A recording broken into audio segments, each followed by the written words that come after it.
अस्सलाम वालेकुम, मैं हूं शाहिद हुसैन। तारिक मतीन साहब मेरे साथ मौजूद हैं। हम कराची में इस वक्त मौजूद हैं। तारिक साहब, मैंने आपको ज़हमत दी, आप गवादर गए थे पिछले दिनों, और गवादर में आपने क्या देखा? क्योंकि आप मुख्तलिफ इवेंट्स कवर करते हैं, बहैसियत सहाफ़ी, बहैसियत पाकिस्तानी, बहैसियत एक एंकर की, वहाँ आपने क्या देखा? क्या गवादर तरक्की कर रहा है? जो दावे किए जा रहे हैं हर सतह पे, क्या वो दावे वैसे ही हैं या ऐसी कुछ तरक्की भी हो रही है वहाँ पर? अच्छा शाहिद साहब, बहुत शुक्रिया। और आप चूँकि पेन लेते हैं, अभी भी आपने ये मुझे हुक्म दिया कि हम यहाँ आए, हम आ गए और हमने आकर ये हम रिकॉर्ड कर रहे हैं, तो आप अपने व्यूज़ तक खबर पहुँचाने के लिए पेन लेते हैं। तो मैं हमेशा कहता हूँ कि आपको जो है you deserve more subscription, more views अपनी एफ़र्ट के लिए। तो एक तो ये दोबारा दरख्वास्त करूँगा मैं। दूसरा, गवादर तरक्की कर रहा है। एक हमारे सामने ये हुकूमती वर्जन है, एक वो वर्जन है जो हमें मकामी अपोजिशन का मिलता है। बलूचिस्तान में जिसकी भी हुकूमत होती है वो कहता है तरक्की कर रहा है, हुकूमत हमेशा यही कहती है। तो वहाँ क्या देखा, पहले यहाँ से शुरू करते हैं। देखिए, हम गवादर में जिस एयरपोर्ट पर उतरे वो पुराना एयरपोर्ट है, नया एयरपोर्ट अभी बन रहा है। उस एयरपोर्ट को देखकर तरतीब से चलते हैं, ये नहीं लगा कि ये गवादर का सी पैक वाला एयरपोर्ट है, लेकिन वो पुराना एयरपोर्ट है। नया एयरपोर्ट अभी बन रहा है जो प्रोबेबली इस रीजन के सबसे बड़े एयरपोर्ट्स में शामिल होगा, टॉप 5 एयरपोर्ट्स में शामिल होगा। अच्छा, उसके बाद हम एयरपोर्ट से निकल कर गवादर में दाखिल हुए, और गवादर में दाखिल होने के बाद जो है हमने देखा एक शहर जो बहुत थोड़ी आबादी का, कुछ लाख से कम आबादी है, 1 लाख से भी कम आबादी है। तो वो शहर जिसमें कुछ जगहों पर हमें कराची टाइप के वो जो 500 गज़ वाले शानदार घर होते हैं वो नज़र आए। ये वो घर हैं जो इन्वेस्टर्स के घर हैं, और जो आप गवादर में जाके प्रोजेक्ट बना रहे हैं, काम कर रहे हैं, फैक्ट्रीज़ लगा रहे हैं। गवादर में इस वक्त बड़े पैमाने पर काम हो रहा है। अब यहाँ से शुरू करते हैं। सी पैक का अब तक का जो हिस्सा मुकम्मल हुआ है वो है 60 एकड़। इमरान खान साहब ने ये जो नॉर्थ जोन शुरू किया है सी पैक के, अब जिस हिस्से पर काम हो रहा है, जिसकी ग्राउंड ब्रेकिंग के लिए वज़ीर आज़म गए थे, वो है 2200 एकड़। तो अभी तक 60 एकड़ पे काम हो रहा था, अब जो काम है वो 2200 एकड़ पे काम होगा। गवादर पोर्ट, जिस पे जहाज़ आकर अभी लंगरअंदाज हो रहे हैं, हमने खुद देखा अफगान ट्रांजिट ट्रेड के जहाज़, उनका माल उतर रहा है। LNG के जो है वो वहाँ पर हमने ट्रक्स खड़े देखे और वो उतर रहा है। तो 3 बर्ड्स हैं जो इस वक्त ऑपरेशनल हैं, और बाकी अंडर कंस्ट्रक्शन है। 44 बर्ड्स बननी है, 44 उस पोर्ट पे। ये एक बहुत बड़ा पोर्ट है। जिस पोर्ट की हम बात कर रहे हैं उसके सामने जो पूरा एरिया है वो एरिया है एशिया का या दुनिया का एनर्जी कॉरिडोर। सेंट्रल एशिया की जो रियासतें इनके पास माला माल हैं, ये मादनियात से भी और तवानाई के वसाइल से भी। तो यहाँ से वो पूरी शिपमेंट गुजरती है उसकी, यहाँ से उसकी पूरी ट्रांसपोर्टेशन होती है। तो हम उस जगह मौजूद हैं, उस जगह बैठे हुए हैं। तो गवादर जो है वो बड़ी चीज़ बना है, लेकिन वो बड़ी चीज़ इतनी बड़ी है, गवादर को इतनी बड़ी चीज़ बनना है, और उस पर काम शुरू हुआ है। अच्छा, गवादर के मसाइल जो आप पूछ रहे थे, मकामी लोगों की बात, तो वहाँ पर जैसे ये वहाँ पर ये अभी जो तकरीब हुई थी उस दौरान कुछ वीडियोस वायरल हुई कि वहाँ के मकामी लोग आज भी गधों पर पानी पीने का जो है वो भर भर के लेके जा रहे हैं। उनके पास बुनियादी वसाइल नहीं है, उनको उसका हिस्सा नहीं दिया जाता, उसका हक नहीं दिया जाता है। तो उस पर लोग काफ़ी रंजीदा भी होते हैं, सवाल भी उठाते हैं कि हर दफ़ा दावा तो किया जाता है हर हुकूमत की तरफ से, लेकिन वहाँ बलूचिस्तान के और ख़ासतौर पर गवादर के लोग आज भी इसी तरह की ज़िंदगी गुजार रहे हैं जो वीडियोज़ में नज़र आ रहा है। अच्छा, ये बात जो है ये हमने खुद देखा। पानी भरते हुए मकामी लोगों को नीले ड्रम्स में, रेड़ी पर, गधा गाड़ी पर हमने खुद देखा। लेकिन अब उस पर काम क्या हो रहा है? डिसैलिनेशन प्लांट चाइनीज़ हुकूमत लगा रही है। समंदरी पानी, गवादर में पानी नहीं है, उसके लिए छोटे डैम्स बनाए गए हैं। पानी के मसाइल हैं, उन पे काम हो रहा है। एनर्जी के मसाइल हैं, उन पे काम हो रहा है। सोलर पे भी काम हो रहा है, विंड पे काम हो रहा है। जो गवादर इस वक्त Chinese overseas port holding company, उसके तहत जिस एरिया में इस वक्त ऑपरेशनल है, जो एरिया, उसमें सोलर पैनल्स लगे हुए हैं खंभों के ऊपर, और उन्हीं खंभों के ऊपर पवन चक्कियाँ लगी हुई हैं, विंड मिल्स लगी हुई हैं, और वो इस तरह से एनर्जी जनरेट कर रहे हैं। तो किसी भी एरिया में जब तरक्की करनी हो, आपको वहाँ पर लेकर आना हो इन्वेस्टमेंट को, इन्वेस्टर को, तो आपको चाहिए होती है एनर्जी, आपको पानी चाहिए होता है, और आपको रोड नेटवर्क चाहिए होता है। तो उस पर काम इस वक्त तेज़ हुआ है। मैं आपको जो मकामी वहाँ पर काम करने वाले लोगों से बात हुई, उनकी ज़बानी बताऊँ, वो ये कहते हैं कि अब पिछले 6 महीने में काम बहुत तेज़ हुआ है। जनरल आसिम सलीम बाजवा साहब के बारे में, जो चाइनीज़ हैं, जेंग बाओ जो चैंग है उनसे बात हुई हमारी, तो उनका ये कहना है, ये Chinese overseas port holding company के चीफ हैं, उनका ये कहना था कि आसिम सलीम बाजवा साहब के काम करने की रफ्तार से और इमरान खान साहब की हुकूमत के काम करने की रफ्तार से वो बहुत ज़्यादा मुतमईन हैं। तो ये इस वक्त उनका कहना है। मकामी लोगों के मसाइल बहुत हैं, बहुत ज़्यादा हैं, उन पर उनको हल करने पर अब तवज्जो दी जा रही है, क्योंकि हुकूमत ने इस बजट में बहुत बड़ा हिस्सा रखा है। उन वादों को इस वक्त अमली तस्वीर पहनाना होगी, उसको उस तस्वीर में रंग भरना होंगे, अमली जामा पहनाना होगा, तो फिर गवादर की हमारे सामने सही शक्ल आएगी। अभी जो हम सोचते ना यहाँ पे बैठ के शहरों में गवादर, तो हमारे जहन में आता है कि एक ऐसा शहर जो दुबई बन चुका होगा, सिंगापुर बन चुका होगा, जिसमें स्काई स्क्रैपर्स होंगे, शानदार काम होगा। अभी वो हालत नहीं है। मुझे एक मकामी इन्वेस्टर ने उन्होंने बताया कि हमने यहाँ पे काम शुरू कर दिया है। हमारे जब दोस्त वगैरह आते हैं तो वो कहते हैं हाँ जी सी पैक किथे, पंजाब से जब दोस्त आते हैं वो कहते हैं सी पैक किथे, वो बिल्डिंगा किथे, गवादर वो गवादर जिथे सानू ज़मीन खरीदनी वो किथे। जब वो ये बात करते हैं तो प्रॉब्लम ये है कि लोग परसेप्शन लेकर जाते हैं, रियलिटी अभी उसमें लगेंगे कुछ 15 से 20 साल। अभी काम बहुत स्लो है। मुशर्रफ साहब के दिनों में मकरान कोस्टल हाईवे पर काम शुरू हुआ था, उसके बाद कुछ काम हुआ, मियां नवाज शरीफ साहब की हुकूमत ने कुछ काम किया है, इस हुकूमत ने उस काम को स्पीड अप किया है, पेस अप किया है। लेकिन हम बात कर रहे हैं जिस गवादर की जो ड्रीम कम ट्रू होगा, वो ड्रीम कम ट्रू कम अज़ कम भी 15 से 20 साल की बात है। गवादर पोर्ट का फुली ऑपरेशनल होना अब से कम 10-12 साल की बात है, और उसके बाद गवादर शहर का ट्रांसफॉर्म होना वो कम से कम 20 साल की बात है, जिसे लोग इस वक्त ढूंढ रहे हैं। अभी वक्त लगेगा उसमें। अच्छा सर, एक और सवाल है कि मुस्लिम लीग नून अक्सर बात करती है, जब भी सी पैक की बात होती है, गवादर पोर्ट की बात होती है, तो वो क्रेडिट लेते हैं कि सारा कुछ शुरू हमने किया, अब भी जो कुछ हो रहा है वो हमारी हुकूमत का जो एक मनसूबा था उस पर काम हो रहा है। तो नून लीग के दौर में और PTI के दौर में क्या फ़र्क आपने महसूस किया, वहाँ देखा?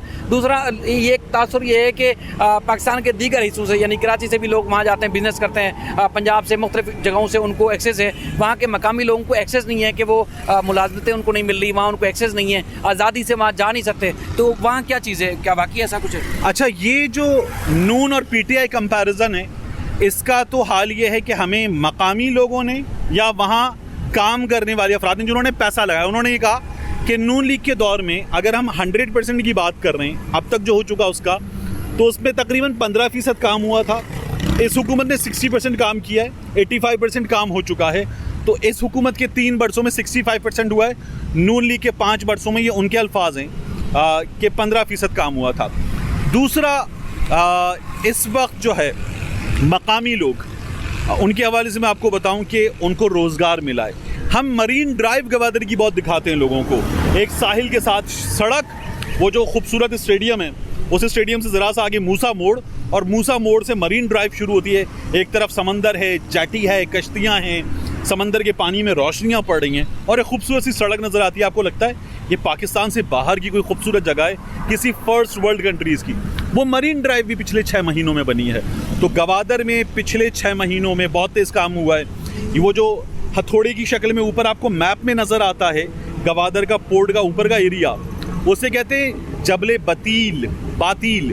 वो जो है, उस जबले बतील पर एक बड़ा खूबसूरत सनसेट पार्क बना है, वो पिछले 6 महीने में बना है। वहाँ सिंगार हाउसिंग सोसाइटी ने एक सड़क बनाई है और मकामी हुकूमत ने उसमें कंट्रीब्यूट किया है। वो पिछले 6 महीने की 8 महीने की काविश है। तो पिछले कुछ अरसे में काम हुआ है और काम तेज़ हुआ है, इस बात से इनकार नहीं किया जा सकता। तो ये चीज़ें बढ़ी हैं और इन पर अब काम तेज़ हुआ है। ये कंपैरेटिव एनालिसिस है।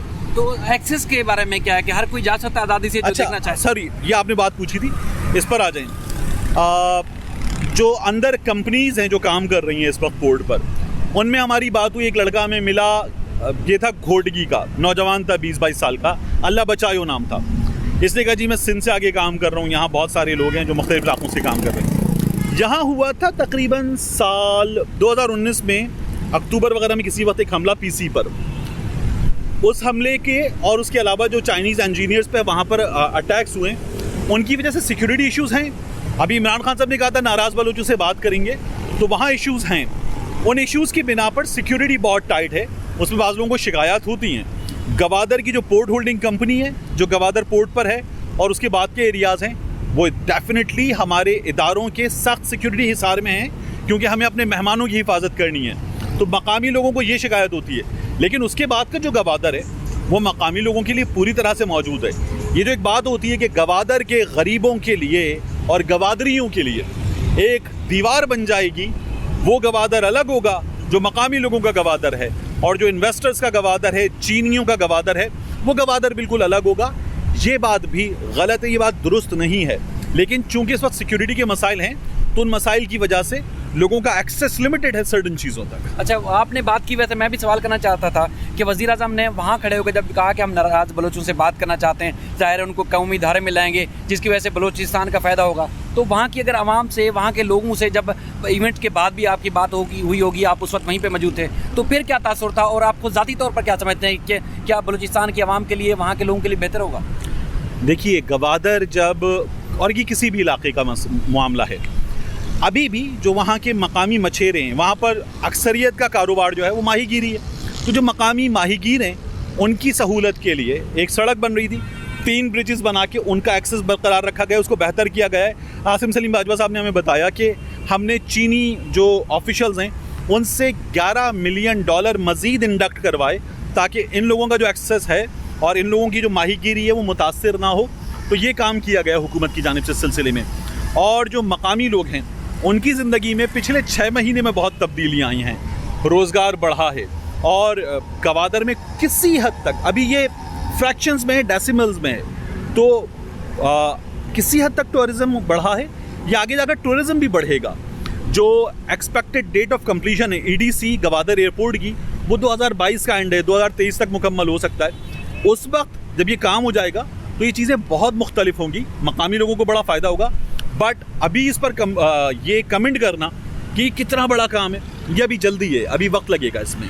नाराज़ बलोच के हवाले से जो, अच्छा, नाराज़ बलोच जो हैं गवादर में, उस तरह के नाराज़ बलोच जो आपको कोयटा में मिलते हैं, जो आपको उन एरियाज़ में कोयटा के, जिन्हें हम कोयटा बलूचिस्तान के जो कोयटा के आसपास के इलाके हैं, उन एरियाज़ में या जो ईरान के नज़दीक वाले इलाके हैं, कम हैं, वहाँ ज़्यादा हैं। गवादर वाली साइड में इनकी तादाद कम है, क्योंकि गवादर की लाइफ और कोयटा की उस एरिया की लाइफ, जो कोयटा के आसपास का बलूचिस्तान है, उस बलूचिस्तान की लाइफ डिफरेंट है।